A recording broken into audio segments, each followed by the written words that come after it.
नमस्कार, आप देख रहे हैं आजमगढ़ न्यूज लालमन यादव के साथ। आज की कुछ खास खबरों पर एक नज़र डालते हैं। जिले के पवई थाना क्षेत्र के खैरुद्दीनपुर में आज 9 दिसंबर सोमवार को यानी चौड़ीकरण के नाम पर जमीन छीनने के खिलाफ आयोजित किसान पंचायत में देश भर के किसान नेता पहुंचे। किसान नेताओं ने ऐलान किया कि किसानों की सहमति के बगैर जमीन छीनने की कोशिश हुई तो सड़कों पर उतरकर आंदोलन होगा। किसान पंचायत में फूलपुर एसडीएम शामिल हुए। फूलपुर एसडीएम ने किसान और किसान नेताओं की बातें सुनी और पंचायत में पेश किए गए प्रस्ताव पर आश्वासन दिया। सोशलिस्ट पार्टी ऑफ इंडिया के राष्ट्रीय महासचिव और मैग्सेसे पुरस्कार सम्मानित संदीप पांडे ने कहा कि ज़मीन हमारी माँ है और हम माँ का सौदा नहीं कर सकते हैं। पांडे ने कहा कि जिस प्रकार देश के प्रधानमंत्री चीन को भारत की ज़मीन किसी कीमत पर नहीं देंगे, उसी प्रकार किसान भी अपनी ज़मीन नहीं देंगे। उन्होंने यह भी कहा कि मुख्यमंत्री योगी आदित्यनाथ ने कहा कि 4 लेन के नाम पर मकान नहीं तोड़े जाएंगे, भले नक्शा बदलना पड़े। तो ऐसे ही हमारी मांग है कि इस अधिग्रहण की कार्रवाई में कोई मकान प्रभावित हो रहे हैं, इसलिए मुख्यमंत्री के आदेश अनुसार इस कार्रवाई को रद्द किया जाए। जन आंदोलन के राष्ट्रीय समन्वय की राष्ट्रीय संयोजक अरुंधति धुरू ने कहा कि किसानों को एकजुट होकर अपनी ज़मीन को बचाना होगा। यदि आखिर में किसान अपनी ज़मीन देने का फैसला करता है तो मुआवजा दर प्रस्तावित बाजार दर के अनुसार निर्धारित हो। संगठित किसान मजदूर संगठन सीतापुर और एसडीएम ने ऋचा सिंह ने कहा कि किसानों की बहुमूल्य ज़मीनें बड़े उद्योगपति के लिए ही ली जा रही है और जिस प्रकार किसान आंदोलन में किसानों ने लड़कर अपनी खेती बचाई थी, उसी प्रकार आजमगढ़ के किसानों को भी अपनी ज़मीन और खेती को बचाना होगा। बहुजन चिंतक डॉक्टर आरपी गौतम ने कहा कि पूर्वांचल में हो रही इस किसान पंचायत में किसानों की आवाज़ को एक बार फिर से बुलंद किया है। खिरिया बाग के लेकर अंडिका बाग तक सरकार को पीछे हटना पड़ा और ज़मीन बचाने का यह आंदोलन फिर से जीत दर्ज करेगा। पूर्वांचल किसान यूनियन के अध्यक्ष योगी राज पटेल ने कहा कि पूर्वांचल किसान यूनियन के नेतृत्व में चलाए जा रहे आंदोलन ने साबित कर दिया है कि पूर्वांचल का किसान ज़मीर और ज़मीन से कोई समझौता नहीं करेगा। किसान नेता राजू यादव ने यानी चौड़ीकरण और बाईपास के नाम पर सरकार द्वारा किए जा रहे भूमि अधिग्रहण में पीड़ित किसानों की मांगों को पंचायत के समक्ष रखा। पंचायत का संचालन किसान नेता वीरेंद्र यादव ने किया और प्रस्ताव राजशेखर ने पेश किया। पंचायत की अध्यक्षा अद्या प्रसाद सिंह ने किया। किसान पंचायत को NAPM के महेंद्र राठौड़, सुरेश राठौड़, अभिषेक पटेल, मनोज कृष्ण यादव, सुरेश यादव, किसान एकता समिति के महेंद्र यादव, विद्यार्थी चेतना परिषद के महेंद्र यादव, गीता बनवासी, जय प्रकाश, विवेक यादव, सुनील पंडित, रेखा और सोनी ने संबोधित किया। 600 रुपए लीटर, लाख रुपए लीटर जल बिक रहा है, जबकि वो जल हम सबका है, क्योंकि वो प्राकृतिक संसाधन है। इसी तरीके से आ जाती है जंगल, सारे जंगल, चाहे वो छत्तीसगढ़ के जंगल हो, MP के जंगल हो, चाहे और जगह के जंगल हो, किनको मिल रहे हैं? अडानी और अंबानी को। जब जंगल बिक गया, जल बिक गया, बचा क्या? जमीन। अब उनकी नजर जमीनों पे, तो जमीन देंगे कैसे? जमीन को किसी न किसी प्रोजेक्ट के नाम से आप से अधिग्रहित करेंगे। कहीं हाईवे के नाम पर काम कौन करेगा? किसके लिए बन रहा है? वो अडानी और अंबानी के लिए बन रहा है। क्यों? क्योंकि अभी आप देख लो, आपके नजदीक पूर्वांचल एक्सप्रेसवे बना है। पूर्वांचल एक्सप्रेसवे का जो ठेकेदार है, बनाने वाला नवीन चंद, प्रशांत चंद, वो भारतीय जनता पार्टी का कोषाध्यक्ष है और सांसद है। तो सब कुछ अपने मित्रों के लिए कर रहे हो, उन्हें कमा रहे हो, उन्हें पैसा दे रहे हो, ले किससे रहे हो? हमारे आपके लोगों से, हमारे लोगों से। तो साथियों, ये लड़ाई अनवरत चलेगी। ये लड़ाई गरीबी और अमीरी के बीच है।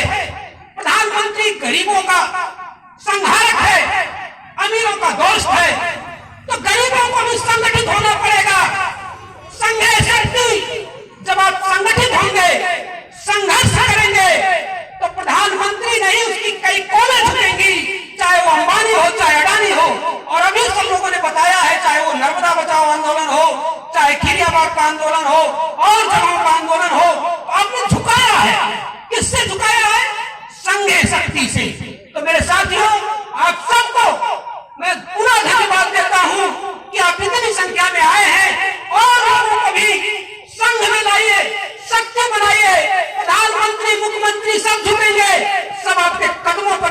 नीति है उसके तहत ये मार्केट को सरकार इतिहास बना देना चाहती है।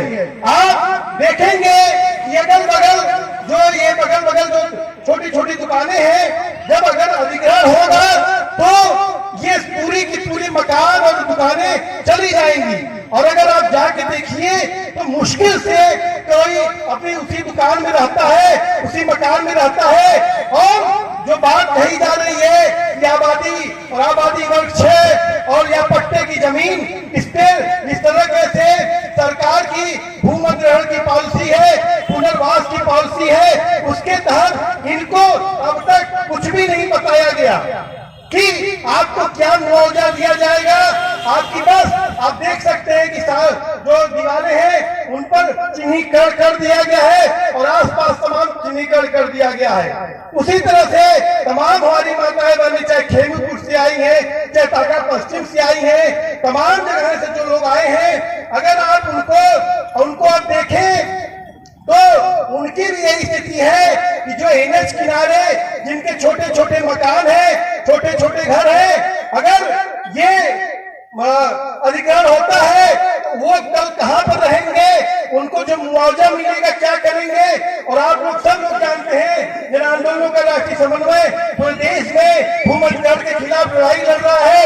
आप सब लोग जानते हैं कि सरकार की जो भूमधिग्रहण की पॉलिसी है इतनी बदतर है। और जहां पर जब हम लोगों ने इस सवाल को लेकर जब हम लोगों ने बातचीत किया और इसको लेकर हमने जानकारी पूछा कि यहाँ पर जब सर्वे किया गया तो सर्वे करने से पहले आपसे पूछा गया, किसी ने पूछा गया क्या? नहीं पूछा गया। देखिए एक माता बंदा बोले लगता है सब लोग से पूछा गया था कि नहीं पूछा गया था? नहीं पूछा गया था ना। बिना पूछे बिना सहमत के सर्वे किया गया और सर्वे रिपोर्ट कब भेजी गई, शासन को कब भेजी गई, इसकी कोई इनको जानकारी नहीं है। उसके बाद जो पूरा भूमधिग्रहण की धारा A, B, C, D वो पूरी की पूरी जो कार्रवाई है उसका अता पता नहीं। और कुछ लोगों को इन्होंने धारा ही के तहत नोटिस भेज दिया गया और उस नोटिस में 3,20,000 मुआवजा कुछ लोगों को। अभी सबको नोटिस नहीं सर्व किया गया है, खासतौर पर जो अब जिनके मकान है, घर है, जो आबादी के लोग हैं उनको कोई नोटिस सर्व नहीं है। जो किसान साथी है उनको नोटिस सर्व है कुछ लोगों को।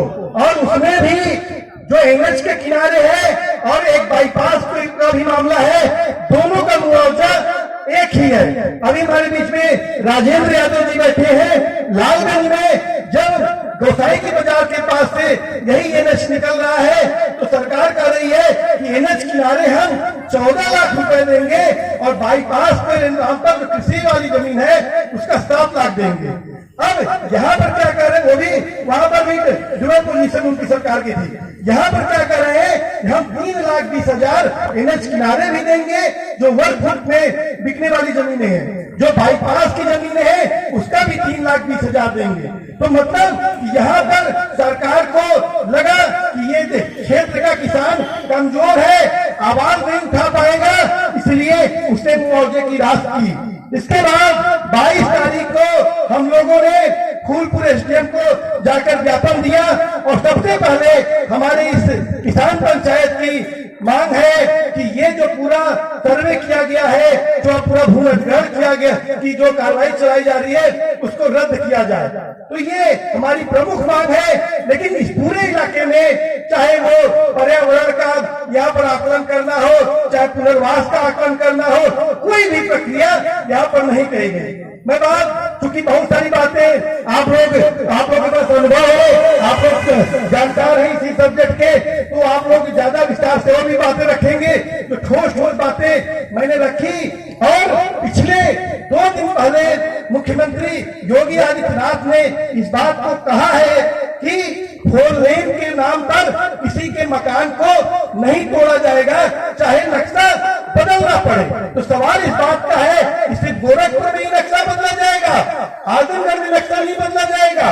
तो सवाल ये बड़ा है। और जो भूमधिग्रहण कानून भी है जो कहता है कि कम से कम हम कुटुंबों को प्रभावित करेंगे, कम से कम हम खेती योग्य जमीनों को प्रभावित करेंगे या फिर पर्यावरण को नुकसान कम से कम पहुंचाएंगे, तो ये सवाल भी भूमि अधिग्रहण कानून के खिलाफ है। तो मुझे लगता है कि मैंने अपनी बातें जो इस एनएच का जो बाईपास के नाम पर, जो अधिग्रहण के नाम पर जो हमारे सवाल है, वो लगभग मैंने आपके सामने रख दिया है। कोई बात छूटी होगी तो वीरेंद्र जी उसको जोड़ दीजिएगा। और ये आज हम लोग बैठे हैं, लगभग 1 महीने पहले भूमि अधिग्रहण की नोटिस, धारा ई की नोटिस इनको सर्व कर दी गई है और कहा गया है कि 60 दिनों बाद हम अधिग्रहण की कार्रवाई करेंगे। तो मुझे लगता है ये आज पंचायत महत्वपूर्ण समय में की जा रही है और ये आज के दौर में जो हम लोग तय करेंगे उसी अनुसार आने वाले दिनों में इस क्षेत्र में आंदोलन की रूपरेखा तय की जाएगी। शुक्रिया, धन्यवाद राजन यादव जी। ये मुझे मिलेगा तो निश्चित रूप से मैं इसको आगे भेजूंगा और प्रयास करूंगा किसी के साथ अन्याय ना हो। हम लोग भी किसान हैं, किसानों के हित की बात करते हैं और बिना किसान के आदमी का जीवन पूर्ण नहीं हो सकता। जो भी व्यक्ति इस देश में पैदा हुआ है बिना अनाज को जीवित नहीं रह सकता। हमारे ऋषि मुनि भले फल खा के रहते थे, अब वो लोग नहीं रह सकते क्योंकि अनाज खाने की आदत पड़ गई है। तो मैं प्रयास करूंगा किसी भी हमारे किसान भाई के साथ अन्याय ना हो। अगर किसी की जमीन जो भी सिस्टम से उसी के अनुसार होगा और जो भी हमें ज्ञापन दिया जाएगा मैं इसको ऊपर भेजूंगा। जय हिंद, जय हिंद।